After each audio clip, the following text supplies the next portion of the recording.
Alléluia. Je vous dis bonjour dans le beau et précieux nom de notre Seigneur Jésus-Christ. Que la paix du Seigneur Jésus soit avec vous. C'est avec une grande joie. Nous terminons ce moment, ce matin, avec vous. Je dis merci au Seigneur. Merci au Président de ce qu'il m'a donné l'occasion d'exprimer ce qui brûle dans mon cœur. C'est une joie à chaque fois d'exprimer, d'exercer son ministère, ce qu'on a reçu du Seigneur. Si on n'a rien reçu, on ne peut rien donner. Et ce que nous avons reçu, c'est ce que nous donnons. Que le nom du Seigneur soit béni. Que Dieu vous bénisse. Amen. On peut se saluer les uns les autres pour ceux qui étaient là la semaine.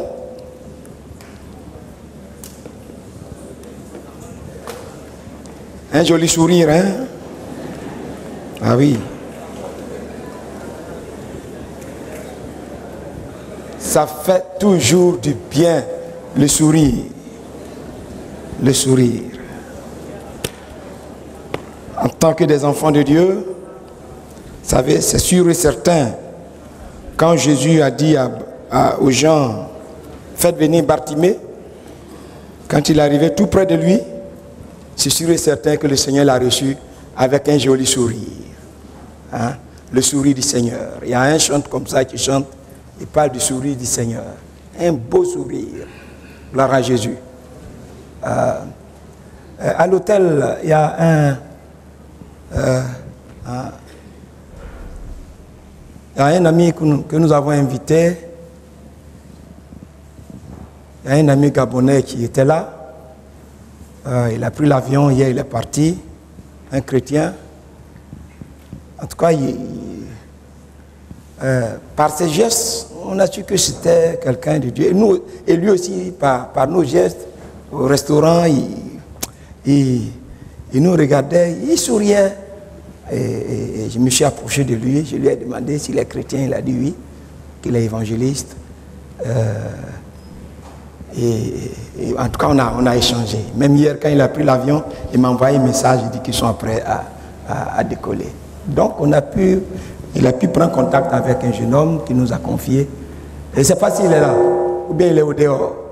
S'il est au dehors, il peut entrer. J'avais dit au service d'ordre s'il arrive. Pendant qu'on a pris la route, il était encore au service.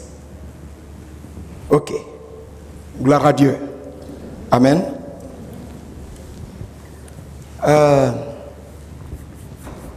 Merci au président. Merci au comité. Ma femme et moi, en tout cas, vous savez, dans cette vie-là, il y a des choses qu'on ne trouve pas facilement. Hein. On dit, tout ce que tu veux manger, il faut demander. Aïe. Tout ce que tu veux. Donc, tout ce qu'on voulait, on a mangé. Vraiment, merci beaucoup. Oui. Tout ce que tu veux. Ah, servir le Seigneur, c'est merveilleux. Hein? Gloire à Jésus-Christ. Amen. Merci beaucoup. En tout cas, je garderai un bon souvenir de l'église de Niangon. Ok. Pour cet après-midi, on sera là. Faites un effort d'inviter une personne à venir. Amen. Amen. C'est notre raison d'être. C'est pour cela que Jésus nous a sauvés. Est-ce qu'on peut se tenir levé? Et nous allons chanter ce chœur.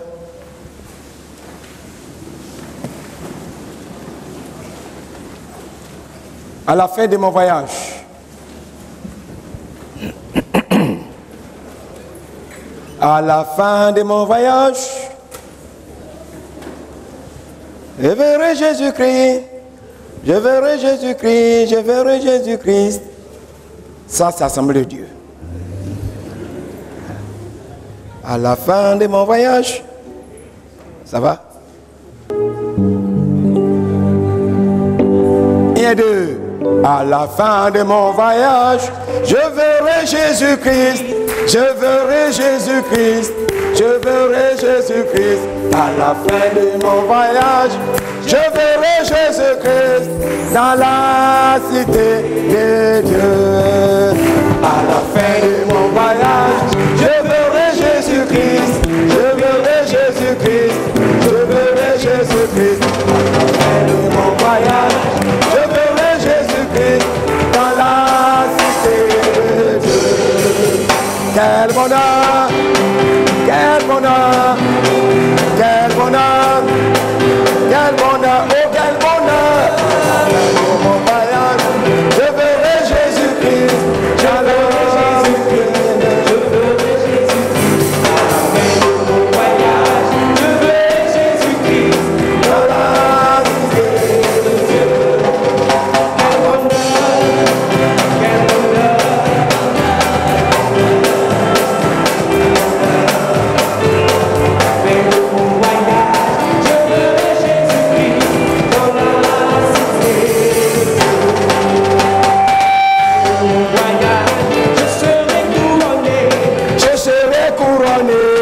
Je serai couronné à la fin de mon voyage.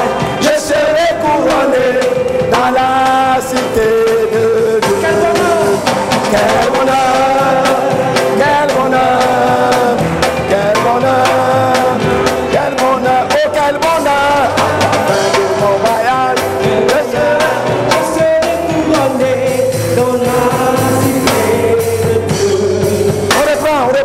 On reprend. Comme les assemblées de Dieu chantaient. Voilà, on reprend, hein? Ok, donc il faut me suivre. Alléluia.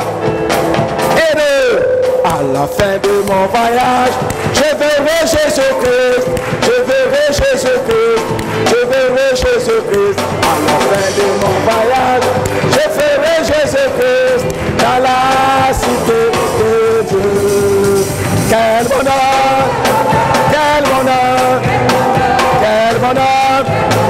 Quel bonheur, oh quel bonheur. À la fin de mon voyage, je verrai Jésus-Christ dans la cité de Dieu. Couronné. À la fin de mon voyage, je serai couronné, je serai couronné, je serai couronné. À la fin de mon voyage, je serai couronné dans la cité de Dieu. Quel bonheur, quel bonheur. Quel bonheur, oh quel bonheur. À la fin de mon voyage, je verrai couronné dans la cité de Dieu. Consolé. Je serai consolé, je serai Consolé. À la fin de mon voyage, je serai consolé dans la cité de Dieu. Quel bonheur, quel bonheur, quel bonheur, quel bonheur, oh quel bonheur. À la fin de mon voyage, je serai consolé dans la cité de Dieu.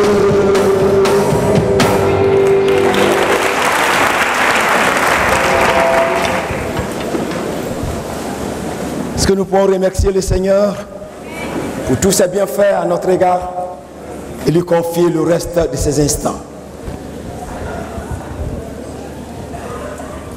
Tu es grand, tu es fort, tu es puissant, tu es saint, tu es merveilleux, tu es Dieu, tu es le commencement et la fin. Merci pour ta présence. Tu es ici ce matin, au milieu de nous, Seigneur, parce que là où tes enfants se rassemblent, tu es au milieu d'eux. Toute la semaine, tu as veillé sur nous. Tu nous as assistés. Merci. Tu as gardé les uns et les autres. Et ce matin, c'est avec une grande reconnaissance, Seigneur, nous élevons nos voix vers toi pour te dire merci, pour t'adorer, pour te célébrer. Merci, Seigneur, pour ta parole. Nous te prions au nom de Jésus de nous conduire, de nous diriger.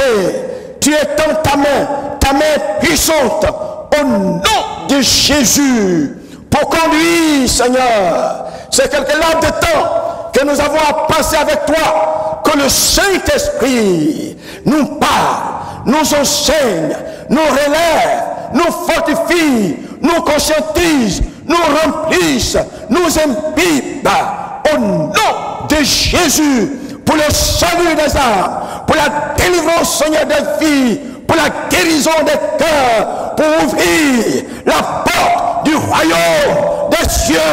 Nous te prions ce matin. C'est pour cela que tu es venu. Oh Dieu, tu cherches des hommes et des femmes, des occasions, Seigneur. Et voici une. Nous te prions au nom de Jésus, que chacun de nous soit saisi au nom de Jésus. Personne ne peut venir à toi si tu l'appelles. Personne ne peut t'enrôler si toi tu n'interviens. Et nous croyons que par le Saint-Esprit tu susciteras chacun, Seigneur, sinon des hommes, des femmes, des enfants, au milieu de ton peuple, pour cette œuvre si merveilleuse. Nous savons que Satan n'aime pas le salut des âmes, n'aime pas le bien des enfants de Dieu, n'aime pas qu'il écoute la parole de Dieu, il n'aime pas qu'il pratique la parole de Dieu. C'est pourquoi, au nom puissant de Jésus, je tiens captif les œuvres des ténèbres. Au nom de Jésus, que toute action satanique, diabolique, toute incrédulité ce matin soit ôtée, soit chassée, que les cœurs s'ouvrent à l'écoute de la parole de Dieu. Nous te prions, notre Dieu, de faire taire les bruits sataniques, diaboliques, sorcelleriques. Renouvelle la force de ton peuple. La semaine n'a pas été facile, Seigneur, pour d'autres. Renouvelle leur force. Que toute fatigue soit ôtée. Au nom puissant de Jésus. Merci ce matin. Tu es là, tu es présent. Nous te rendons gloire et honneur au nom de Jésus. Amen. Amen. Gloire à Jésus. Nous prenons notre Bible, nous allons relire ce texte de Matthieu 28, le verset 18, 19 et 20.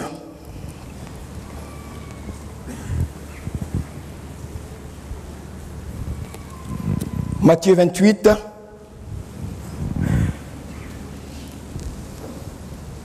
le verset 18, 19 et 20.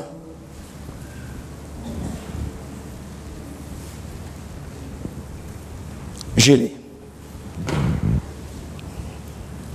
Si vous avez invité quelqu'un, voilà, vous pouvez déposer votre Bible sur ses genoux et il va suivre la lecture avec nous.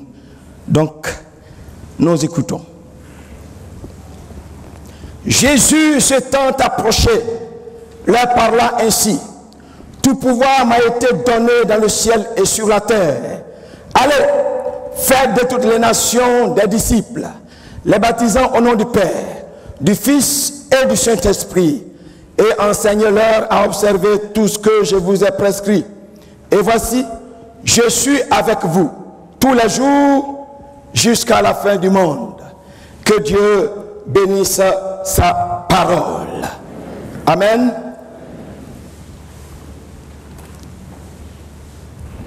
Le dimanche passé, j'ai eu à commenter ce texte. Et comme je vous l'ai dit, c'est à la suite d'un constat que cette étude a été mise sur pied. Nous évangélisons et les âmes ne restent pas. Ça ne sert à rien d'évangéliser si les âmes ne restent pas. Le problème, c'est qu'il y a un problème de suivi, un problème d'encadrement. Il faut que les âmes gagnées au Seigneur restent. Amen. Amen. Nous avons donné la définition. Et nous avons dit que l'évangélisation et l'encadrement, le suivi des âmes vont ensemble. L'évangélisation fait les 15% du travail et l'encadrement les 85%. Nous avons défini l'évangélisation. Il y a 3 verbes, je ne vais pas revenir là-dessus, mais au niveau de la définition, retenons très bien ce que William Temple nous a dit. L'évangélisation, c'est présenter Jésus dans la puissance du Saint-Esprit, de manière à ce que les gens puissent se confier en lui comme leur sauveur et le servir comme leur Seigneur dans la communion de son Église. Je crois que vous avez essayé de bosser. Si ce n'est pas le cas, apprenez ça très bien. Alléluia. Nous avons parlé aussi de l'importance de l'évangélisation. L'importance de l'évangélisation. Mais avant l'importance, on a parlé de la définition de l'encadrement. N'est-ce pas? Encadrement. Et nous avons dit par translation, c'est guider, c'est nourrir, c'est aider.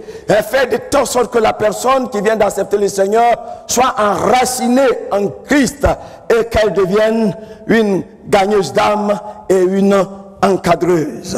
Donc nous avons parlé de l'importance de l'évangélisation. C'est important parce que c'est une priorité dans le dessein de Dieu. C'est important, c'est la tâche suprême de l'Église. C'est important parce que la destinée de tout être humain sur la terre en résulte. Oui, si nous n'évangélisons pas, il y a 2 lieux, l'enfer et le paradis. Si nous n'évangélisons pas pour gagner les âmes, c'est sûr et certain que ces âmes vont aller à l'enfer. Il n'y a que l'évangile seul qui peut amener les gens à connaître Jésus et à être sauvés. Oui, nous voulons hâter le retour de Jésus. L'évangélisation hâte le retour de Jésus. C'est pourquoi nous disons que c'est important. Dans Matthieu 24, le verset 14, Jésus a dit: cette bonne nouvelle du royaume sera prêchée dans le monde entier pour servir de témoignage à toutes les nations. Et alors viendra la fin. Jésus revient bientôt. Il y a quelques éléments que nous avons ajoutés à ce que je viens de dire. Et nous avons ensuite parlé du fondement biblique de l'encadrement. Là, nous voyons l'importance de l'encadrement. Dieu lui-même, il est le premier encadreur. Il a encadré Adam et Ève dans le jardin. Moïse a été encadré par sa mère. Jésus a été encadré par Joseph et Marie. Lui aussi, il a encadré ceux qu'il a gagnés au Seigneur. 3 ans et demi, il les a formés. Eux aussi ont gagné des âmes. À la Pentecôte, Pierre a prêché. 3000 âmes se sont données. Il persévérait dans l'enseignement des apôtres, dans les prières, dans la communion fraternelle, dans la fraction de pain. Paul aussi a été gagné au Seigneur. Ananias l'a encadré. Barnabas l'a encadré. Et ce que Paul a gagné, il les a aussi encadrés. Il écrivait dans le but d'encadrer ces églises, sinon ces âmes qui ont été évangélisées, aider ces églises, aider ces personnes à grandir, à croître. Et nous avons dit ensuite que l'encadreur, il doit avoir des qualités. Il y a les qualités spirituelles et les qualités morales. Les qualités spirituelles, il faut être converti. La conversion est très très importante. Ah oui, il ne s'agit pas de venir à l'église, de suivre les gens. Il faut connaître véritablement le Seigneur. Il faut être délivré. On change de mentalité, on change de manière, on change de raisonnement. On devient une nouvelle créature. Et là nous disons, la conversion et la nouvelle naissance, en tout cas, s'assimilent. Il faut avoir une vie de prière, une vie de consécration. L'encadreur, comme l'évangélisateur, doivent connaître la parole de Dieu, connaître les versets bibliques. Alléluia, c'est important. L'encadreur, il doit avoir une bonne conduite. Il doit être fidèle dans ses dîmes, il doit être fidèle aussi à l'église dans ce qu'il fait. Au niveau moral, nous avons dit que l'encadreur, comme l'évangélisateur, ils doivent être disponibles. Aujourd'hui, il y a un problème parce que les gens ne sont pas disponibles dans le service de Dieu. Quand on a besoin des frères et des sœurs, c'est difficile, mais on doit faire tout possible pour être disponible. Il faut être un modèle. Amen. Amen. Voilà, je ne vais pas tout citer. Il faut aussi, il faut bien s'habiller, n'est-ce pas, pour ceux qui étaient là la semaine, hein, être propre, bien se parfumer. Il ne faudrait pas que ça pique trop pour déranger les gens. Non, parce que nous ne voulons pas que par ce qui dégage de nous, d'une manière négative, chasse les âmes que nous voulons gagner au Seigneur. Il faut aussi se brosser. C'est bon, il faut avoir, en tout cas ceux qui sourient, qui ont de belles dents, ouais, ça gagne, ça sourit. Et d'ailleurs, même dans l'évangélisation, quand tu vois la personne sourire, mais tu as de belles dents, belles créatures, et puis allez, pour ceux qui étaient là le vendredi. Donc, nous devons bien avoir une bonne haleine, surtout ceux qui prient pour les gens, ils jettent tout sur la figure des gens, et puis vous les voyez en train de se remuer, alors qu'il n'y a pas de démon. Et ce que vous aimez, ce qui sort de vous, qui le dérange. Ok, alors ma femme disait, il y a une soeur qui m'a dit, pour atténuer toutes ces mauvaises odeurs, on peut mettre du citron sous les aisselles. Pour la bouche, il y a Badiane. À la pharmacie, il y a quand même des produits, du vinaigre de cidre. Vous pouvez mélanger un peu d'eau, diluer, rincer aussi la bouche. Et il y a d'autres produits que vous connaissez. De toute façon, vous êtes à Abidjan. Nous sommes au village là-bas. Alléluia. Amen. Donc, il y a tous ces éléments. À la suite, nous allons parler de l'organisation pratique de l'encadrement. Notre Dieu est un Dieu d'ordre. Est un Dieu d'ordre. Il faut être bien organisé. Et je disais que ceux qui sont bien organisés, ce sont des gens qui arrivent à accomplir des grandes choses, à créer des grandes entreprises. Et ce sont des gens aussi stricts, rigoureux. Oui, notre pasteur, notre président, c'est un homme bien organisé. Alléluia. Amen. Ce qui est tordu là, il n'aime pas. Dieu aussi n'aime pas ce qui est tordu. Alléluia. Alléluia. Amen. Donc, les assemblées de Dieu sont bien organisées. Nous avons les départements. Il y a le comité d'évangélisation, il y a le comité d'encadrement. Et il faut qu'il y ait une organisation au niveau des cellules. Et en cela, nous disons aussi au niveau de l'organisation pratique, là, il y a la responsabilité. Nous sommes tous responsables de l'évangélisation, du salut des âmes, et tous responsables de l'encadrement. On a aussi parlé des stratégies, les stratégies de l'encadrement, de l'évangélisation et de l'encadrement. Avant le plein air, ou bien avant le culte, pendant le culte, après le culte. Il faut recevoir ceux qui ont accepté le Seigneur, leur donner des consignes, bien prendre les noms, les numéros de téléphone, parce que le lendemain, il faut les appeler pour voir si ça va et tout ça. Bon, pour voir aussi à leurs besoins, parce qu'il y a des démunis, il faut les aider, et à la suite les caser dans les différents départements pour que ces personnes soient suivies. Nous avons aussi ce qu'il faut éviter. Il ne faut pas faire comme Géasi, demander de l'aide à l'encadrer. C'est vraiment honteux. C'est vraiment honteux. Notre Dieu est tout puissant. Il pourvoit à nos besoins. Ce que nous avons là, c'est meilleur. Nous sommes riches. Nous sommes riches dans bien des domaines. Ce n'est pas seulement au niveau de l'argent. Vous savez, la chrétienté, c'est une richesse que l'on ne peut pas mesurer, comprendre. Alléluia. Il ne faut pas se sous-estimer. Il ne faut pas se sous-estimer. Amen. Alors gratter la tête, tonton, tu sais. Mais toi, ton Dieu là, il fait quoi? Il faut le prouver aussi. Gloire à Jésus-Christ. Amen. Ok. Il faut éviter de gagner d'attirer l'âme sur soi, mais nous les confions au Seigneur, comme Jean-Baptiste l'a fait. Il faut rendre visite, il faut leur apprendre à lire la Bible. Et à la maison aussi, il ne faut pas entrer là et puis tu te fais le maître. Tu entres dans la cuisine, tu ouvres le frigo, et puis il y a les enfants qui sont là, tu cries sur eux. Vous savez, en tant qu'évangéliste, encadreur, les gens ont un respect pour nous. Donc quand vous arrivez, ils vous laissent toute la place. Mais ne profitez pas pour faire ce que vous voulez. Gloire à Jésus-Christ. Amen. À la suite, on a vu les obstacles. Les obstacles à l'encadrement. Il ne faut pas être ignorant. Au sujet de l'évangélisation et au sujet de l'encadrement, de suivi des âmes. Il ne faut pas être paresseux. Il ne faut pas avoir peur, ni honte. Philippe n'a pas eu peur, ni honte de l'Éthiopien. Il s'est approché, il lui a parlé du Seigneur.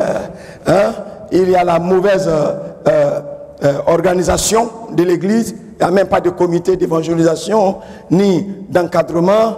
Hein, il y a la fausse théologie, mais il y a aussi les oppositions sataniques et diaboliques. Satan ne veut pas que les âmes se donnent, se convertissent au Seigneur. En somme, la semaine, c'est ce que nous avons vu. Ce matin, nous allons terminer par les avantages. Les avantages à l'encadrement. Et nous allons tirer la conclusion, prier le Seigneur. Alléluia. Alléluia. Les avantages de l'évangélisation et de l'encadrement, du suivi des âmes. L'évangélisation, suivi de l'encadrement, apporte de véritables bénédictions. De véritables bénédictions. Vous savez, sans l'encadrement, l'évangélisation est incomplète. Sans l'évangélisation, et plutôt sans l'encadrement, l'évangélisation est incomplète. Mais comprenons dans cette introduction, grâce à l'encadrement que Moïse a eu, plus tard, il sera très utile. C'est vrai que dans la maison de Pharaon, il a été formé. Il a eu cette éducation, il connaissait les lettres égyptiennes. Et d'ailleurs, c'est bon, ça va l'aider. Vous savez, ce que nous apprenons dans le séculier, ça nous aide plus tard dans le spirituel. Ça nous aide dans le spirituel. Alléluia. Amen. Et pourquoi les frères, les étudiants, étudiez, on a besoin des docteurs, on a besoin, hein, dans tous les domaines, Dieu a besoin de vous. Moïse, quand Dieu va se révéler à lui, c'est vrai que sa maman lui a raconté un peu l'histoire de son peuple. Dieu va lui révéler aussi certaines choses. Et c'est lui qui a écrit les 5 premiers livres de la Bible. C'est lui qui nous dit comment Dieu a fait les cieux et la terre. C'est lui qui nous dit comment Dieu a créé l'homme. Il a dit que Dieu a créé l'homme à son image. Donc toi qui es là ce matin, en te regardant, tu es l'image de Dieu. Dieu t'a créé à son image. On n'est pas tombé du ciel. On ne vient pas d'un singe. Hein? On ne vient pas d'un kangourou. Non. Dieu a pris la poussière de la terre et il nous a formés. Tous les scientifiques sont obligés de repartir à la Genèse pour voir, pour comprendre la création. Ils vont tout faire. L'homme ne pourra jamais mettre de côté la Bible. Alléluia. Ça ne vous dit rien? Alléluia. Donc cet homme Moïse, voyez ce qu'il a fait. Il a été une bénédiction pour son peuple. Il a aussi une bénédiction pour nous. Jésus aussi, grâce à l'encadrement qu'il a eu par Joseph et Marie, Jésus est devenu une bénédiction pour toutes les nations. Il est venu accomplir ce que Dieu a dit à Abraham. Tu seras une source de bénédiction. En dehors de Jésus, personne ne peut être béni. Aujourd'hui, les gens racontent des bénédictions par-ci, par-là, de toi à travers, sans comprendre, et mettre Jésus de côté. En dehors de Jésus, tu es maudit, tu es malheureux, tu es misérable. Ah oui, il a dit, Jean nous le dit, Jean 3, 36. Celui qui n'a pas le Fils de Dieu, la colère de Dieu demeure sur lui. Voyez un peu, c'est un verset fort. Un verset fort. Donc il est indispensable, l'impératif pour chaque personne de se tourner résolument vers Jésus afin d'être sauvé. D'être sauvé. Paul est à une bénédiction. Vous savez, Paul, après on ne parle plus de Barnabas, on ne parle plus d'Ananias, surtout d'Ananias, mais on parle de Paul, l'apôtre Paul. Il est devenu apôtre. Vous savez, vous pouvez gagner une âme et cette personne peut devenir grande, importante, plus que vous. Mais c'est merveilleux, c'est une joie, c'est une fierté. Alléluia. Il sait que celui qui a gagné le président au Seigneur et celui qui l'a encadré aujourd'hui, c'est une fierté pour lui de voir cet homme de Dieu servir le Seigneur. L'évangélisation que vous allez faire, vous allez gagner des âmes, des hommes qui vont devenir des évangélistes, qui vont devenir des pasteurs, des docteurs, même des cadres. qui seront bien placés dans ce pays. Dieu en a besoin. Amen. Amen. Paul était une bénédiction. Ah oui, il a écrit plus de 13 épîtres. Il y a des lettres qu'on ne retrouve pas, mais ce qui est important, Dieu a préservé cela pour nous. Premièrement, premier avantage, une place au ciel. Une place et la joie au ciel. Une place et la joie au ciel. Ce sont ces âmes évangélisées et encadrées qui occuperont les places que le Seigneur est allé nous préparer au ciel. Dans Jean le chapitre 14 et à 3, Jésus a dit que votre cœur ne se trouble point. Croyez en Dieu et croyez en moi. Il y a plusieurs demeures dans la maison de mon Père. Si cela n'était pas, je vous l'aurais dit. Je vais vous préparer une place. Et lorsque je m'en serai allé et que je vous aurai préparé une place, je reviendrai afin que là où je suis, vous soyez avec moi. Alléluia. Alléluia. Frères et sœurs, Jésus dit qu'il est allé nous préparer une place. Une place. Celui qui est sûr de son salut, celui qui est certain qu'il va au ciel, qu'il est sauvé, qu'il est pardonné, qu'il est lavé. Jésus est en train de préparer une place pour celui-là. Je sais qu'il est en train de préparer une place pour moi. Si tu me réveilles à 1h, à 2h, à 3h du matin, ça c'est indiscutable. Comprenez un peu l'assurance? Alléluia. Amen. Jésus est allé nous préparer une place. Essayez d'imaginer un peu. Dans ce monde, il y a des architectes. Et je sais que c'est un architecte. L'ancien Francis, il est là. Et le président, il a beaucoup voyagé. À Dubaï, aux États-Unis, vous voyez ces constructions. Vous regardez ces buildings, mais on est hors de nous-mêmes. C'est l'homme qui a fait ça, n'est-ce pas? C'est l'homme qui a pu bâtir. Mais laissez-moi vous dire, celui qui a fait les cieux et la terre, la Bible dit qu'il est allé nous préparer une place au ciel. Une place magnifique. Il a dit, les rues seront pavées d'or.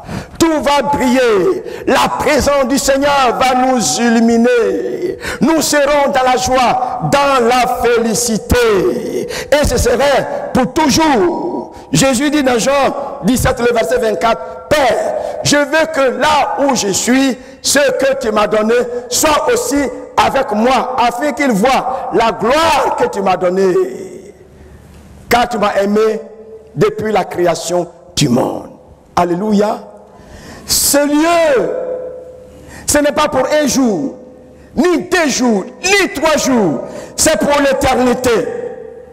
Dans 1 Thessaloniciens 4, le verset 17, d'ailleurs, quand Paul parle du retour de Jésus, je paraphrase, quand l'ange va sonner à la trompette, les morts en Christ ressusciteront et nous, les vivants, nous serons transmués et tous ensemble nous serons à la rencontre du Seigneur dans les airs.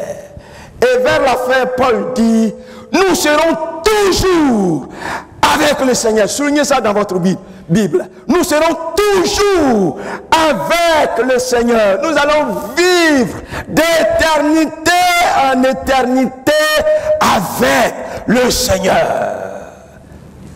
Nous mettons hors les maladies, les souffrances, les palabres, les discussions, oui, les guerres, les troubles, la sorcellerie, tout ce que nous pouvons connaître aujourd'hui. Il y a tellement de frustrations, de difficultés sur la terre. Malheureusement, ceux-là ils disent la terre est un paradis. Avec tous ces moustiques-là, ils sont des comiques.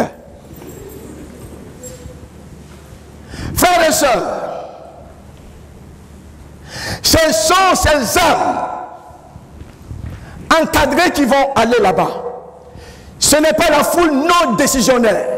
Ce ne serait pas les rétrogrades. Les rétrogrades n'y seront pas. Les âmes qu'on n'a pas encadrées n'y seront pas. Ce sont les âmes encadrées qui iront là-bas. Amen. Et voyez, il a dit quand une âme se donne au Seigneur, dans Luc 15, 7 à 10, quand une âme se donne au Seigneur, il y a la joie dans le ciel. Les anges se réjouissent. Il y a la joie devant les anges. Essayez de voir un peu. Si l'âme n'est pas encadrée et qu'elle rétrograde, qu'est-ce qui se passe? Qu'est-ce qui se passe devant les anges? La tristesse, il faut dire ça fort, la tristesse. Quand une âme se donne au Seigneur, il y a la joie devant le Seigneur. Alléluia. Devant les anges. Et quand l'âme rétrograde, voyez la tristesse. Il y a bien des personnes qui ont causé la tristesse aux anges parce que vous n'avez pas gardé les âmes que Dieu vous a données, vous a confiées, de les aider, de les linger, de les nourrir, de les former. Hein? Voyez, on provoque la joie. C'est pourquoi on parle de sommeil spirituel. Et vous savez, dans l'importance de l'évangélisation, quand nous évangélisons, quand nous encadrons les âmes, hein, c'est le réveil. Le réveil, frère. Faisons de telle sorte que les anges ne soient pas tristes. L'encadrement peut nous aider à corriger cela. Deuxième avantage. Ils louent, ils adorent et servent le Seigneur. Vous savez que notre Dieu, il est esprit. Et nous devons l'adorer en esprit et en vérité. Comment voulez-vous que Dieu soit adoré si nous n'évangélisons pas pour gagner les âmes? Et si nous ne les encadrons pas? Vous allez voir dans Actes chapitre 2, le verset 42, il a dit, il persévérait dans l'enseignement des apôtres, dans la communion fraternelle, dans les fractions de pain, dans les prières. Et quand vous lisez Acte 2, le verset 47, il a dit, ils louent Dieu. Autrement dit, ils adorent Dieu. Ce sont les encadrés qui adorent le Seigneur. Ce ne sont pas les païens. Ce ne sont pas les rétrogrades. Non, ce ne sont pas les sorciers. Ce ne sont pas les mystiques. Ce ne sont pas ces sectaires. Ce sont ceux-là qui ont fait une expérience personnelle avec Jésus, qui adorent le Seigneur, qui célèbrent le Seigneur. Ce matin, nous avons adoré le Seigneur. Alléluia. Alléluia. Prenons du temps pour adorer le Seigneur. Nous qui sommes sauvés, qui avons été encadrés. C'est nous. Dieu nous a donné ce moyen de l'adorer, de le célébrer, de le magnifier, de le chanter. Groupe musical. Quand vous voulez le faire ça très bien de tout cœur. Les Métiniens, faire ça de tout cœur. Alléluia. Amen. Dieu veut être adoré, frères et sœurs. Mais nous qui sommes là, nous sommes petits. Il y a d'autres, il y a des milliers qui sont là-bas, des milliards. On a besoin de les gagner pour que ceux-là, oui, celles-là, puissent adorer, célébrer le Seigneur.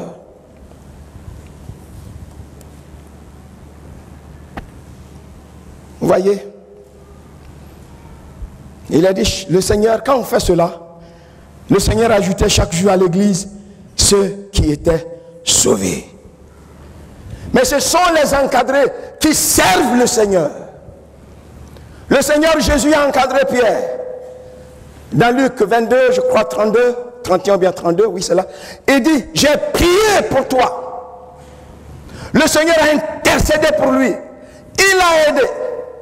Quand il a manqué, il a régné le Seigneur. Le Seigneur ne l'a pas rejeté. Il a repris, il a aidé à sa résurrection. Le Seigneur l'a aidé. Et le jour de la Pentecôte, puisqu'il a été encadré, enseigné et instruit par son maître, c'est lui qui va prendre la parole. Il va prêcher. 3000 âmes vont se donner au Seigneur. Paul a été encadré. Il va écrire plus de 13 épîtres.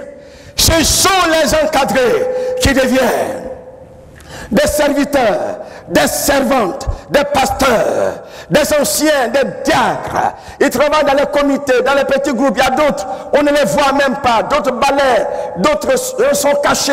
Ils intercèdent, ils prient le Seigneur. C'est avantageux, frères et sœurs.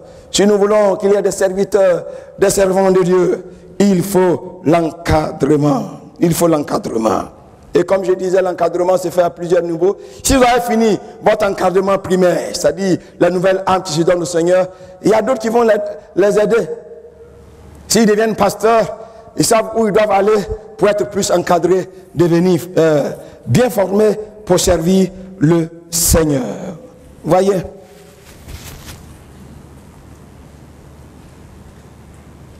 Trois. Il y a la croissance rapide de l'Église et des membres bâtis, assis. Il y a la croissance. Et cette croissance, elle est importante. Il n'y a pas de décroissance. C'est continuel. Dans Acte 2, le verset 32, 41, quand Pierre a prêché, il a dit, il y a eu 3000 âmes qui se sont ajoutées. Quand vous lisez Acte chapitre 4, le verset 4, il a dit, environ 5000 âmes, sans compter les femmes et les enfants. Et là encore, ces premiers chrétiens étaient dans la tradition juive. Mais au chapitre 5, verset 14, il a dit, le nombre s'augmentait de plus en plus. Hommes et femmes s'ajoutaient. Alléluia. Hommes et femmes, et là, il n'y a plus de discrimination. Ça augmente. L'évangélisation et l'encadrement. Et vous voyez, mais tout à l'heure je vais revenir sur cette croissance. Mais en plus, les frères qui encadrent, qui évangélisent, sont stables, sont assis. Ceux qui n'évangélisent pas et qui n'encadrent pas, ils sont toujours des bébés spirituels qu'on a besoin d'aider. Convertis depuis 1904, convertis depuis 1984, convertis depuis 1973. Ce sont les mêmes personnes. Ils ne peuvent jouer aucun rôle, faire aucune activité dans l'église. Donner leur dîme même, c'est un problème. C'est un problème.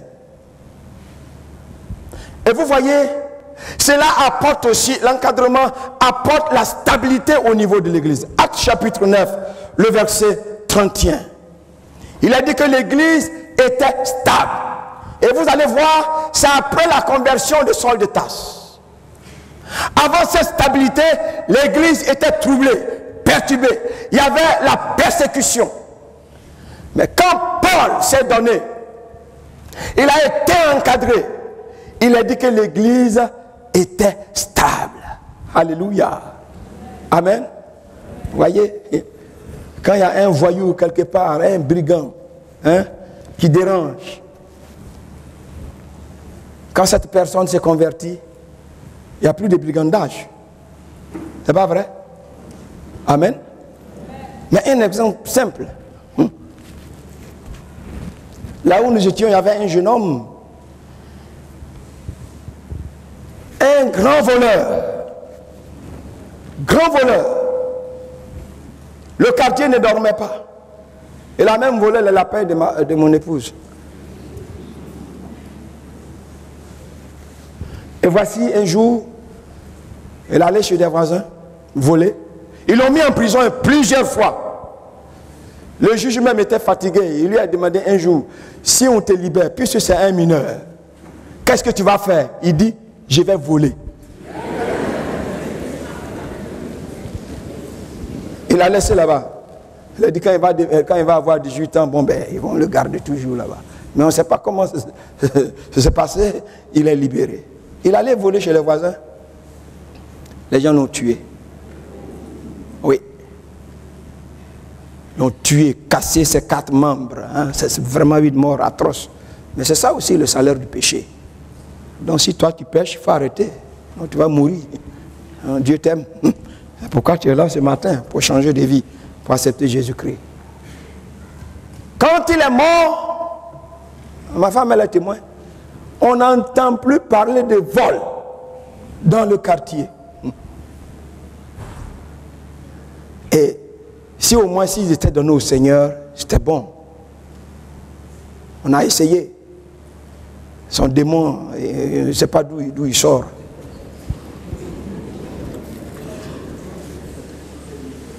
Quand Paul s'est donné, l'église était stable. Amen. Vous savez, quand les membres évangélisent et encadrent, ils acquièrent une maturité remarquable. Il n'y a pas de malades spirituels. Il n'y a pas de kwashako. Quand tu as la maladie du kwashako, l'enfant il a un gros ventre comme ça. Une grosse tête qui brille. Parce qu'il est mal nourri. Ses fesses sont plates comme ça. Et dans l'église, il y a des gens qui ont la maladie du kwashako. Grosse tête. Le ventre est bien rempli. Mais il n'y a pas d'évolution. Ils sont malades. Et vous savez, les gens se donnent au Seigneur. S'ils ne sont pas encadrés, ils deviennent des problèmes pour l'église. La plupart des troubles, des révoltes, des plaignants, des rebelles, remarquez très bien, ce sont des gens qui n'ont pas été encadrés. Ils suivent la foule, ils sont là comme ça, et puis ils mélangent tout. Politique avec le spirituel. Ils mélangent les gens du monde avec l'église. Le système du monde avec l'église. Ils n'ont rien compris. Alors que l'encadrement aide à corriger toutes ces choses, à aider les gens. L'encadreur, sinon l'encadrement, apporte une efficacité à la vie spirituelle de l'encadreur. L'encadreur a une vie de prière. Il est encouragé. Quand il voit que son encadré fait des progrès, c'est une joie. Alléluia. C'est une joie, frères et sœurs. Je dis, quand on évangélise et puis on encadre, on est épanoui, on est heureux. On n'a pas besoin de courir pour aller voir un prophète quelque part, prie pour nous pour que ma vie soit réveillée. Le travail, le service de Dieu que tu fais va te faire un chrétien réveillé, un chrétien bouillant, un chrétien zélé, rempli de l'Esprit de Dieu, de la puissance de Dieu. Amen. Pourquoi tu cours après les autres? Ils cherchent. Faisons l'œuvre de Dieu et nous serons épanouis. Amen. Je reviens sur la croissance de l'église. Un pasteur qui a prêché une fois chez moi et puis il a fait cette illustration là. Voilà mon type du dimanche, du vendredi là. C'est toi? Le vendredi là, j'étais avec qui là? Il n'est pas là? Oui, viens. C'est celui-là, c'est un évangéliste.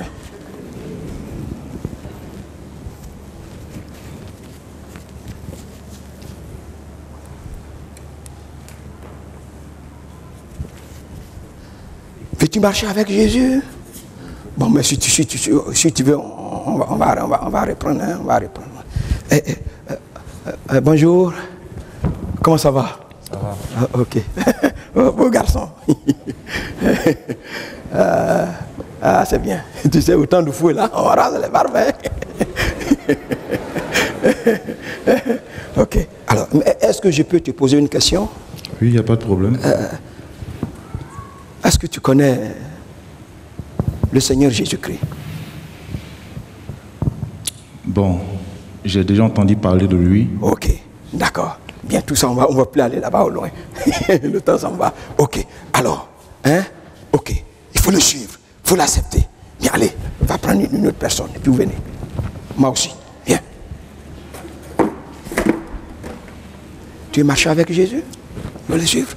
Ok, venez rapidement. Ok.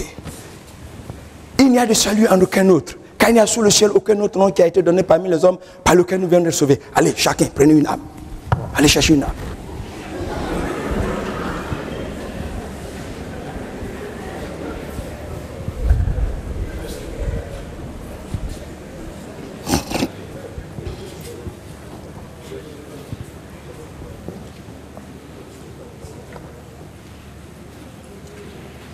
Il y a un seul Dieu, un seul médiateur entre Dieu et les hommes.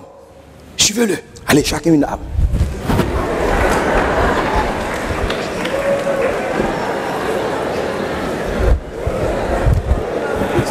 Ouais, vite, vite, vite. Allez-y.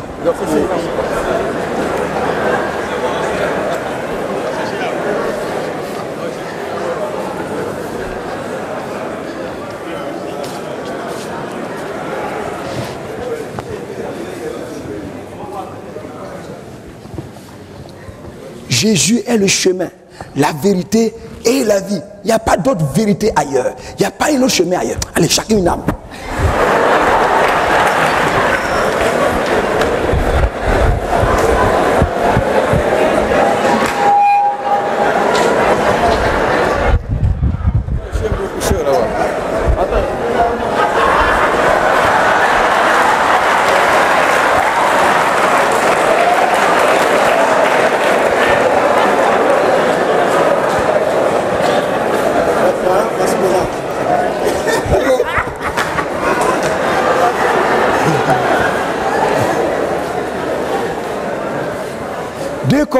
Deux Corinthiens 5, 17 nous dit, si quelqu'un est en Christ, cette personne est une nouvelle créature.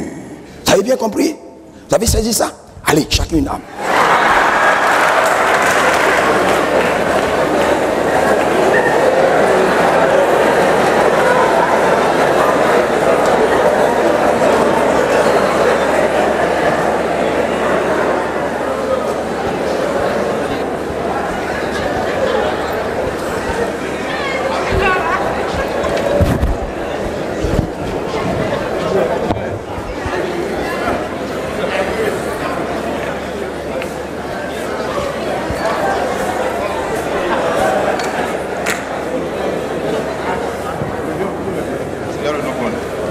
On va arrêter comme ça. Avancez, avancez, avancez, avancez, avancez, avancez, avancez à de la place. Avancez, avancez, avancez, avancez. Voilà. Venez rapidement, voilà, avancez. Avancez. Avancez, avancez. Voilà, avancez encore, avancez. Avancez. Avancez. Avancez. Avancez, avancez. Avancez. Vous voyez, c'est le système que Jésus nous a laissé. Si on veut vraiment appliquer la parole de Dieu, la mettre en pratique, chacun gagne une âme, s'occupe d'elle, l'encadre, et puis les deux, chacun gagne une autre âme. C'est ce système que les gens utilisent aujourd'hui pour faire leur affaire d'arbres autres, tout ça là. Tout est biblique. Ils n'ont rien inventé, créé. Tout est biblique. Gandhi a dit, si les chrétiens voulaient vivre comme Christ, il n'y aurait pas un seul hindou en Inde. Que Dieu nous aide. Allez vous asseoir.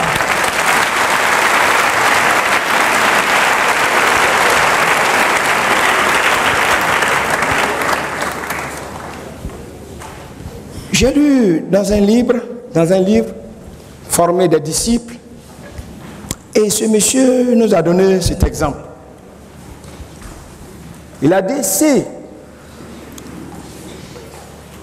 un chrétien s'évertuait à gagner une âme et à le former pendant 1 an, la deuxième année, ils deviennent 2. Hein? La troisième année, ils deviennent 4. La 4e année, ils deviennent 8. La 5e année, ils deviennent 16. Vous voyez un peu? Ok. Et si l'on fait cela en 34 ans, il aura 8 589 900 plutôt il aura 8 milliards 589 millions 934 592 chrétiens.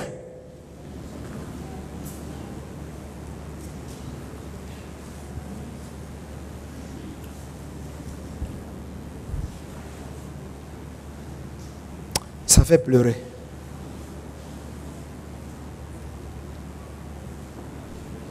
Nous disons que nous ne sommes pas beaucoup.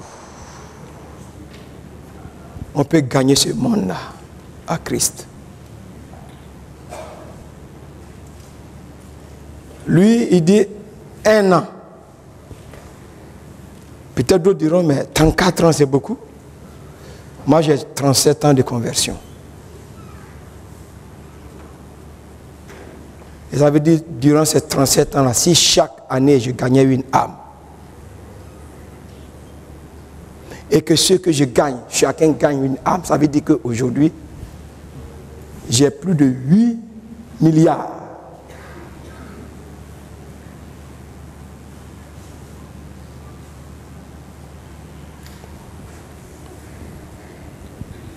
Nous qui sommes là, si ce soir, chacun s'appliquait et prenait la décision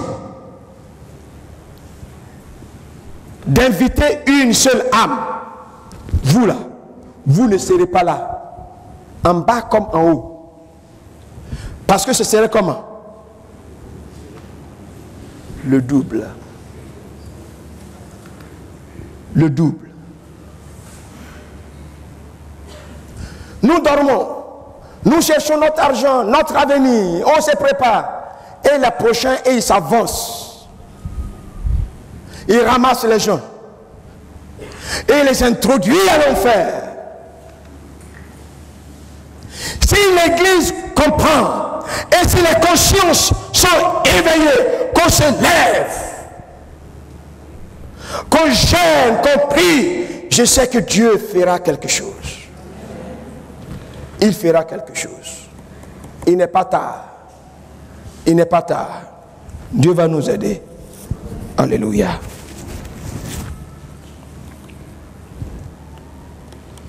Il y a le développement des nations.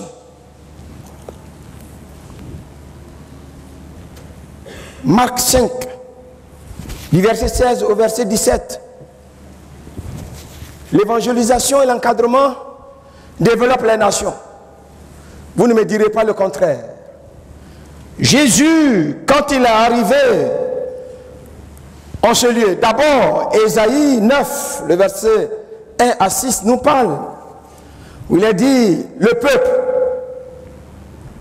assis à l'ombre de la mort, a vu la lumière. Le verset 9, il est dit, on l'appelle admirable, conseiller, Dieu puissant, Père éternel, Prince de la paix. C'est de Jésus qu'il est question. Quand Jésus va arriver, il va commencer son ministère en Galilée,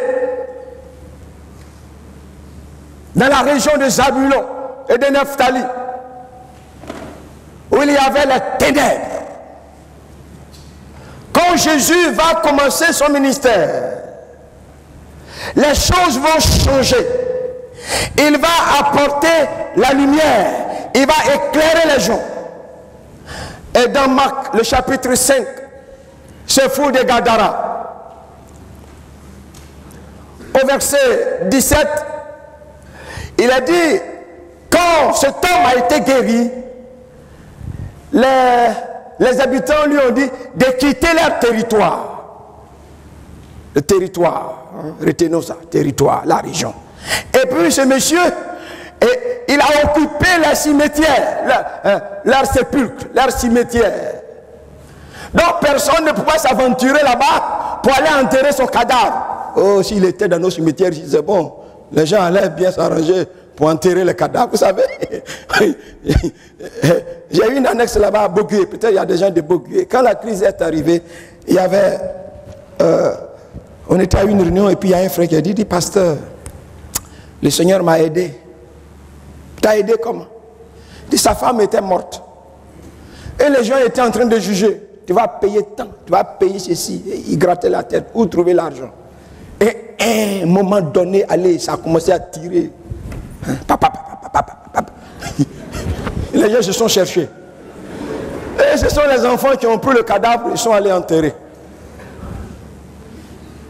Il dit, pasteur, je n'ai pas pu payer 1 franc. Le Seigneur m'a aidé. Ah bon? Donc on peut enterrer les cadavres sans frais comme ça, sans dépenses. Oh. Donc dans ce cimetière, personne ne pouvait aller là-bas. Ce monsieur était maître. Et voici, Jésus va arriver.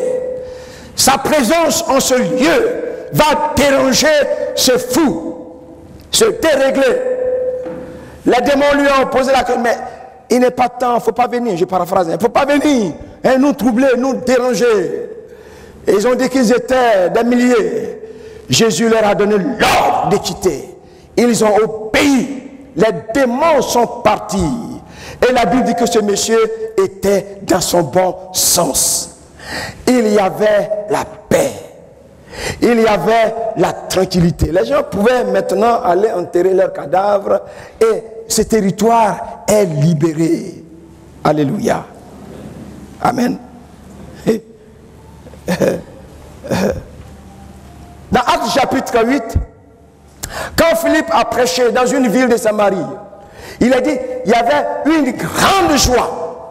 L'atmosphère a changé. Les choses ont changé. Il y avait la maladie, il y avait la tristesse, les démons, tout ça. Mais il y avait une grande joie dans cette ville-là. Je me rappelle encore quand nous étions arrivés à Dalba, les femmes avaient organisé une évangélisation. Nous avons prêché. J'ai apporté la parole de Dieu. Il y avait un jeune qui est venu dire, pasteur, je ne sais pas comment m'exprimer. Non, je suis content, je suis heureux. Mais, alléluia. L'évangile apporte la joie. Peut-être il y a quelqu'un ici ce matin qui est triste, qui est angoissé. Tu as un sujet, tu as un problème. Il y a quelqu'un qui peut t'aider, qu'on appelle Jésus de Nazareth. Tu peux te décharger sur lui. Il va t'aider. Il va changer ta tristesse en joie. Alléluia. Il va changer ta tristesse en joie. Quand on vient à Jésus, je dirais la première des choses qu'on expérimente, c'est la joie et la paix dans le cœur. C'est pour cela qu'il est venu, mon ami. Il y avait la joie à Samarie. Oh, c'était beau. Paul aussi, dans Actes chapitre 28, 7 à 9, sur l'île, quand il arrivait, le patron de l'île avait la dysenterie. Pierre a prié, Paul a prié pour lui. Et tous les malades sont venus. L'atmosphère a changé. En 1973, quand Jacques Giraud est arrivé en Côte d'Ivoire, là, il a prêché à Abidjan. Moi, dans mon village, à plus de 410 km, tu arrives à Bondoukou. Il faut 21 km pour arriver chez moi. Les gens, on a vu ça dans les journaux. On a écouté à la radio. Même au village, ils ont envoyé un jeune sourd-muet jusqu'à Abidjan. Je ne sais pas si le frère a pu trouver le stade Félix Bagnou ou bien c'était le Champrou. Voilà. Quand il a apporté l'évangile, ça a changé l'atmosphère du pays. En 1987, Dimi Swagat, c'est le père spirituel de mon épouse. Quand il a prêché, 3 jours seulement, partout. En ce moment, je travaillais à ICI, Institut par correspondance international, devenu global. Mais nous étions au bureau, il y a un monsieur, gros comme ça, un professeur, il est venu s'asseoir. Et puis devant nous, il a commencé à pleurer, couler des larmes, parce qu'il a été touché par la parole de Dieu quand il a vu cet homme prêcher à la télévision. Ça a changé les normes, frères et sœurs. Vous savez, quand Quand l'évangile arrive dans un campement, dans un village, dans un pays, les choses changent. C'est une puissance, Paul dit dans Romains 1, le verset 16, car je n'ai pas honte de l'évangile, c'est la puissance de Dieu pour le salut de quiconque croit, pour le juif premièrement, ensuite du grec, parce qu'en elle a révélé la justice de Dieu par la foi et pour la foi. C'est la puissance, les démons s'en vont. Aujourd'hui, les gens passent leur temps. Et bon, quelque part, il faut le faire, on le fait. Souvent aussi, on le fait. Tous ces arrières, grands-pères et tout ça, tout ce que les gens ont enterré dans ces lieux, il faut les briser. Mais je vous dis, l'évangile est arrivé dans mon village en 1981, quand nous avons apporté avec ces arbres. Il y avait un gros arbre que les gens adoraient. Après notre évangélisation, l'arbre est mort. Il y a une de mes tantes qui me disait que oui, c'est nous qui avons tué l'arbre. Ce n'est pas nous qui avons tué l'arbre. Il y avait plein de féticheurs, ils dansaient dans le feu, ils mettent le fétiche sur la tête, ça vient sur l'épaule, sur le dos et tout ça. Ils faisaient des démonstrations, ils attrapent l'œuf, c'est cuit. On est arrivé quand on a prié le Seigneur.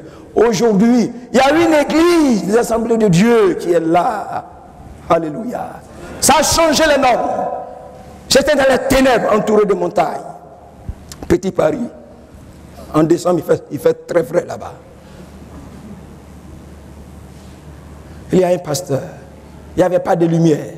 C'est grâce à un frère converti au Seigneur que la lumière a pu arriver là-bas. Alléluia. Amen. Oui. Voyez, on peut parler des États-Unis. On peut parler de l'Angleterre, au pays de Galles. Il est dit, il y a eu un réveil au pays de Galles. Les policiers n'avaient rien à faire parce qu'il n'y avait plus de bandits, de voyous dans le secteur. Les États-Unis d'Amérique, Abraham Lincoln, Zwingli en Suisse, Martin Luther en Allemagne et en Angleterre, grâce à l'évangile, ce sont des pays développés. L'histoire de l'Église nous en parle. Par exemple en Angleterre, au sujet de l'Angleterre, il est dit, selon les enflammés, le livre, les enflammés, il est dit, des historiens séculiers disent que Wesley, par ses convertis et le grand réveil qui a touché toute l'Angleterre, a épargné la nation du bain de sang qu'a été la Révolution française, 2 ans avant la mort de Wesley. Je ne sais pas si vous comprenez. Le banditisme, l'alcoolisme ont disparu. Et dans ce même livre, il dit, un noble britannique passait dans un village, il cherchait de l'alcool, n'en trouvant pas, demanda à un vieillard, comment se fait-il que je ne trouve rien à boire dans ce village maudit? Le vieux lui répondit poliment en disant, mon Seigneur, il y a à peu près 100 ans, John Wesley est passé par là. Le noble est retourné et a repris son chemin. Cela veut dire quoi? Quand John Wesley a prêché l'évangile, 100 ans après, il y avait les effets. Il n'y avait plus d'alcool. Seul l'évangile peut délivrer les gens de l'alcool, peut les délivrer de la cigarette, peut les délivrer du banditisme, peut les délivrer de la sorcellerie, de tout ce que nous voyons aujourd'hui, chers amis. Ça change le pays. Ça donne des cadres sérieux, des cadres conscients, des hommes et des femmes consacrés et qui peuvent développer le pays. Il y a un frère qui nous disait que les plus riches d'Afrique du Sud sont des chrétiens. Le Ghana qui est tout près de nous est influencé par le christianisme. Ici, il y a un frère qui m'a rendu le témoignage. En Côte d'Ivoire, il a rendu le témoignage d'un frère qui a été gagné au Seigneur, qui l'a encadré. Et ce frère, il est devenu le responsable de leur mutuelle. Quand il prenait la tête de la mutuelle, il n'y avait rien de la caisse. Quand le frère a pris la tête de la caisse, 1 an après, il a fait son bilan. Je ne vais pas vous dire la somme exacte. Mais il a eu plus de 80 millions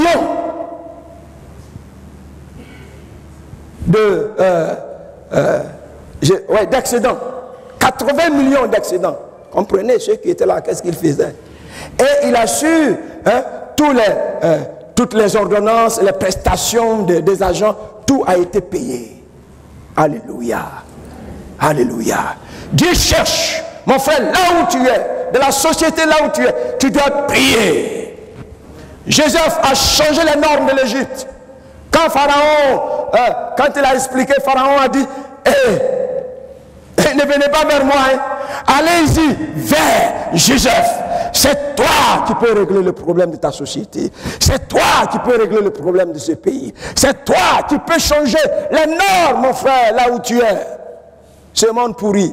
Il n'y a que l'évangile seul qui peut changer la vie, les cœurs, les hommes, changer, apporter l'économie. Alléluia. Malheureusement aujourd'hui, en Angleterre comme aux États-Unis, les gens ont laissé faire, il y a toutes sortes de choses, des mysticismes, des PD et autres. On ne comprend plus rien. Ils prennent l'avion, ils font la propagande des PD, forcent les gens à faire le mariage des homosexuels, à légaliser.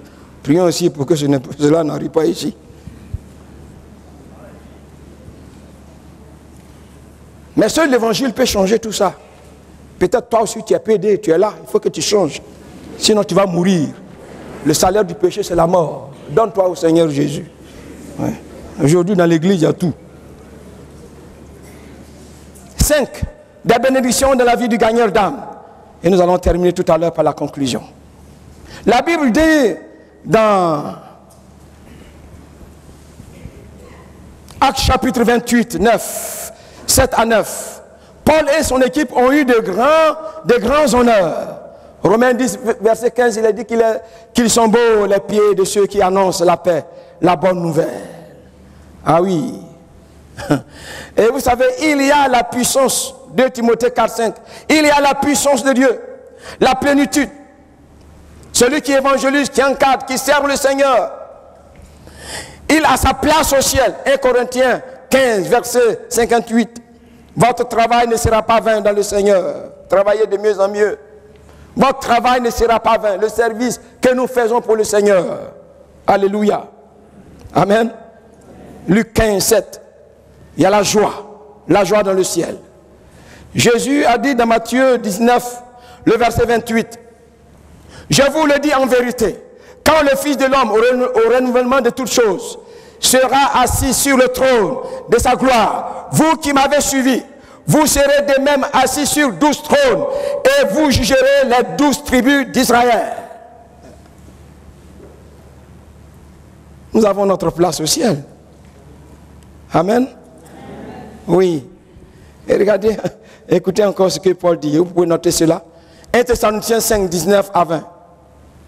Qui en effet est notre espérance, ou notre joie, ou notre couronne de gloire? N'est-ce pas vous aussi devant notre Seigneur Jésus, lors de son avènement? Oui, vous êtes notre gloire et notre joie. Alléluia. Ce que nous gagnons au Seigneur sont notre gloire et notre joie, notre récompense. En même temps, je vous dis, si vous n'avez jamais gagné d'âme au Seigneur, vous n'aurez rien au ciel. Votre maison sera de ténèbres. Même si la lumière de Dieu peut nous éclairer, mais comme certains le disent, vous serez assis sur des tabourets. Et vous allez regretter toute votre vie. Si je savais, si je savais, si je savais, si je savais, j'allais évangéliser. Si je savais, j'allais servir le Seigneur. Si je savais, j'allais répondre à l'appel de Dieu. Si je savais, j'allais donner pour l'œuvre de Dieu. Si je savais, j'allais encadrer. C'est trop tard. Trop tard. Donc spirituellement, nos noms sont inscrits dans le livre de vie. Socialement, comme on a chanté ce matin, toutes choses seront données par-dessus. Matthieu 6, verset 33. Cherchez premièrement le royaume, la justice de Dieu, et toutes choses vous seront données par-dessus. Amen.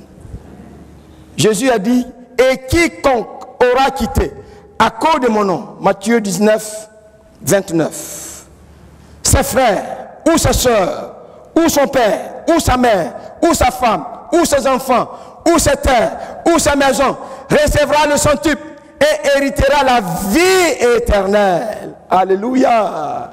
Ah oui, frère, Oh, c'est merveilleux de connaître le Seigneur. L'évangile nous permet d'avoir des frères et des sœurs. Dans ma famille, nous sommes 7. Il y a 4 qui sont morts, il reste 3. Si je devais rester dans cette famille, je suis malheureux. Malheureux. Mon deuxième, mon demi-grand frère qui est là, ça fait 11 ans que je suis à Daloa. Il n'est jamais allé là-bas. Donc je suis au milieu des frères et des sœurs de l'église. Je suis riche. Amen. J'ai des grands frères, j'ai des grands-pères, j'ai des sœurs. Je suis le dernier de ma maman. C'est pourquoi j'appelle ma femme ma sœur. Elle est ma sœur. Mais en plus d'elle, j'ai des sœurs et des frères en Christ. Donc je ne suis pas dernier. Amen. Amen. Je suis allé au Ghana. Et l'ami là, il m'a reçu quelque part. J'ai dormi quelque part. Et puis, le dimanche, il me dit de prêcher. Et lui, il est allé dans une annexe. Il dit, mais lui là, il est fort. Hein? Il veut détourner ses chrétiens. Il ne sait pas. J'ai prêché la parole de Dieu. Le soir, il est revenu. Sa femme dit, le pasteur, il y a pasteur, papa. Elle a préparé, elle a changé de normes. Et c'est devenu ma famille. Alléluia. Connaître le Seigneur, frère, il n'y a rien de tel. Et l'évangile nous ouvre toutes ces portes-là. Oui, frères et sœurs, quand vous évangélisez, que vous encadrez, les âmes que vous avez encadrées viendront à votre aide. Quand vous avez des difficultés, ce sont ces âmes-là qui viennent, qui courent rapidement, qui vous aident. Mais si tu n'as pas gagné d'âme, tu n'as pas encadré quelqu'un, qui va venir t'aider? En conclusion, les termes « Allez et faites des disciples et enseignez-leur » dans Matthieu 28, 19 exprime un impératif, un ordre qui n'est ni discutable, ni facultatif. C'est une obligation. Ce n'est pas quelque chose que nous pouvons faire quand cela ne nous dérange pas ou quand nous sommes en humeur de le faire ou pour calmer notre conscience. En pensant à la parabole du semeur, avec ceux dont le cœur est identifié au long du chemin, aux endroits pierreux, aux épines, la nécessité de l'évangélisation et de l'encadrement s'impose à nous, afin de faire de tous ces cœurs de la bonne terre, qui donne du fruit au centuple. Luc 8, le verset 8. Si soustraire, c'est désobéir à l'ordre du maître. On est au même pied d'égalité qu'un meurtrier, qu'un adultérien. 1 Samuel 15, 22. Il a dit l'obéissance vaut mieux que le sacrifice. La nécessité de l'évangélisation et de l'encadrement pèse sur chacun de nous en raison de, premièrement, l'abondance de la moisson déjà mûre et des ouvriers peu nombreux. La moisson est mûre, frères et sœurs, et les ouvriers sont peu. Dieu a besoin de toi. Dieu cherche des hommes et des femmes aujourd'hui. Luc 2, le verset 2. Jean 4, le verset 35 à 8. Les ouvriers sont nombreux. La moisson est mûre. Deuxièmement, il y a l'acharnement du diable à faire le maximum de victimes, sachant qu'il a peu de temps. Apocalypse 12, verset 12. Il a dit malheur à la terre, car le diable est descendu. Aujourd'hui, les démons pullulent partout. Des enfants possédés, des gens qui sont fous, déréglés. Nous étions à Zoukoube. On a fait une campagne d'évangélisation. Ils nous ont fait venir un fou enchaîné. On a prié pour lui. On a dit de détacher les chaînes. On ne pouvait même pas. On a fait venir un ferronnier. On a coupé. Il allait à la maison. Le lendemain, il est venu voir le pasteur. Ses parents l'ont suivi pour voir s'il ne va pas fuir. Il dit non, je suis dans mon bon sens. Alléluia. Le lendemain, il est revenu. Dimanche, il est venu au culte. Jusqu'au jour d'aujourd'hui, il continue d'aller à l'église. Alléluia. Nous étions à bien loin. Mais cette évangélisation m'a tellement marqué. Il y a eu tellement de possessions démoniaques. Les enfants. Aujourd'hui, les gens parlent des enfants sorciers, des sorciers. Il y en a partout. Possédés, ce sont des démons. Ce sont des démons. Je ne sais pas si c'est le mot sorcellerie là qui dérange les gens. Sinon, ce sont les démons. Les démons. Les féticheurs, tout ça sont remplis de démons. Ce sont les démons. Et on a affaire à ces démons-là. Après-midi, on va les chasser, s'il y en a. Alléluia. Amen. On a prié. Il ne fallait pas voir ces enfants, ces jeunes filles possédées, remplies de démons. Ah, aujourd'hui, j'ai dit, les démons agissent plus qu'en 1981 où je me donnais au Seigneur. Il y a tellement de manifestations. Hein, le président dans les années 73, 74. Il n'y a pas assez de démons à leur temps. Hein, ils ne couraient pas, ils ne chassaient pas, ils ne gênaient pas. Pour chasser des démons. Aujourd'hui, il y en a tellement, frère. Malheur à la terre. Car le diable est descendu. Il s'acharne. Il veut conduire, amener les gens à l'enfer, à la ruine, à la destruction, à la perdition éternelle. Frères et sœurs, l'urgence de l'avènement du Seigneur et sa conséquence, qui est de travailler à notre salut. Nous devons travailler à notre salut. Il revient très bientôt. Il apporte. Cela nous interpelle. Philippiens 2, verset 12. Le Seigneur a confié à chacun ce talent d'évangéliser et d'encadrer. Il attend des comptes. Sachez qu'un jour, chacun de nous rendra compte au Seigneur. Tu as gagné combien d'âmes au Seigneur? Tu as encadré combien de personnes au Seigneur? Il ne fera pas ce travail à notre place, car il a déjà fait et tout fait ce qu'il avait à faire, au point que sur la croix, il s'est écrié, tout est accompli. La dernière parole de Jésus, tout est accompli. Et il a rendu l'âme. Tout est accompli, chers amis, pour que les âmes soient sauvées. Tout est accompli pour que les démons soient chassés. Tout est accompli pour que toi tu sois guéri. Tout est accompli pour que tu travailles. Tout est accompli pour que tu te maries. Tout est accompli pour que tu réussisses. Jésus a tout accompli. Il n'y a plus de sacrifice à faire. C'est de venir à lui et de se donner à lui. Alléluia. Tout est accompli, frères et sœurs. Vous savez, les anges veulent bien plonger leur regard dans cette mission, dans cette grande commission, dans ce travail d'évangélisation et d'encadrement. Mais le Seigneur a dit non. 1 Pierre 1, le verset 12. Dans Actes chapitre 10, vous savez, quand l'ange est apparu à Corneille, il ne l'a pas évangélisé. Il a dit, va. Il y a quelqu'un là-bas qu'on appelle Paul, sort de tasse. C'est lui, Pierre. Il va t'aider. Pierre va t'aider. Oh, un banc pour l'ancien. Connaît vraiment la Bible. Alléluia. Gloire à Jésus. Gloire à Jésus. Ça, c'est important, ça. Ah, ce sont des êtres sûrs. Oui. Gloire à Jésus-Christ. Hein? Pierre n'a pas l'ange n'a pas évangélisé. Il a dit, va vers Pierre. C'est lui. Et c'est lui qui a évangélisé Corneille et sa maison, il les a baptisés. Gloire à Jésus.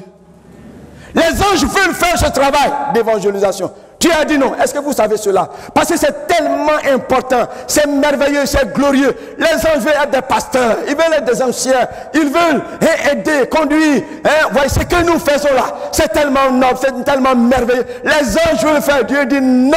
Mon travail, c'est de garder, c'est de veiller, c'est de servir. Hébreux 1, le verset 14. Il veille sur nous. Ah oui, il veille sur nous. Et le psaume 34, je crois, le verset 8, il a dit, l'ange de l'Éternel campe autour de ceux qui le craignent et les arrache du danger. C'est leur travail. Ils n'évangélisent pas. C'est toi que Dieu a donné le privilège d'évangéliser et d'encadrer les âmes. Oui, frères et sœurs, avec l'aide du Saint-Esprit. Dans Acte 1, le verset 8, le Seigneur a dit, vous recevez une puissance, le Saint-Esprit survenant sur vous, et vous serez mes témoins. Il nous donne le Saint-Esprit. Oui, c'est l'un des buts de l'évangélisation, de l'encadrement. Il nous donne le Saint-Esprit pour gagner les cœurs. Hein? Jean, le chapitre 16, verset 8, il a dit, il convainc des péchés, des justices et des jugements. On a besoin d'être rempli, baptisé dans le Saint-Esprit. Chers frères, Oui, on ne peut pas arracher ces âmes-là si nous ne sommes pas revêtus de la puissance d'en haut. On ne peut pas convaincre les cœurs. On ne peut pas sauver ces hommes-là de leur mysticisme, de leur secte, de leur religion, de leur incrédulité. S'il n'y a pas le Saint-Esprit, les gens se tendent de ce que les assemblées disent. C'est vrai, on a des problèmes d'encadrement, mais les gens viennent quand même parce que le Saint-Esprit assiste. Mais comment se fait-il que les assemblées de Dieu, ils sont partout? Ils ont posé la question un jour au secrétaire, au pasteur Tiako. Ils sont venus à son bureau, ils menaient des enquêtes, parce qu'ils ont réussi à corrompre certaines églises, mais aux assemblées de Dieu, ils n'arrivent pas. Quel est notre secret? Il dit notre secret, c'est le Saint-Esprit. Si vous arrivez à corrompre le Saint-Esprit, vous allez nous avoir. Qui peut corrompre le Saint-Esprit? C'est ça qui fait la force. D'autres rejettent. On n'a pas besoin de parler en langue. Habla, habla, il faut les laisser là-bas. Chers amis, Jésus nous a donné cette promesse. Ce matin, si tu n'es pas baptisé, demande au Seigneur de t'aider. Parce que le but, c'est pour gagner les âmes. Il faut que tu aies ça. Sinon, les démons vont te gifler là-bas. Gloire à Jésus. Oui, on parle du Saint-Esprit. En même temps aussi des dons spirituels. Selon 1 Corinthiens 12, rempli du Saint-Esprit. C'est avec la puissance du Saint-Esprit. Oui, frères et sœurs, nous pouvons réussir dans l'encadrement. Si nous avons l'amour, l'encadrement et l'évangélisation. Si nous avons l'amour et la passion des âmes, si nous avons une vie de prière pour demander l'assistance du Seigneur, si l'Église est consciente pour s'organiser, ici vous êtes déjà organisés, en formant des encadreurs, ayant des qualités spirituelles et morales, savoir ce qu'il faut éviter. Si nous avons une idée des bénédictions que nous récoltons aujourd'hui et demain, si nous avons une idée de l'importance de l'évangélisation, et enfin surtout, si nous avons conscience que le temps est court, il ne reste rien, il ne sert à rien d'évangéliser, de mettre des bébés au monde sans pouvoir les aider. L'encadrement et l'évangélisation. L'évangélisation et l'encadrement des âmes répond à l'ordre du Maître. Alors, sans attendre, obéissons maintenant et portons des fruits. Que Dieu vous bénisse.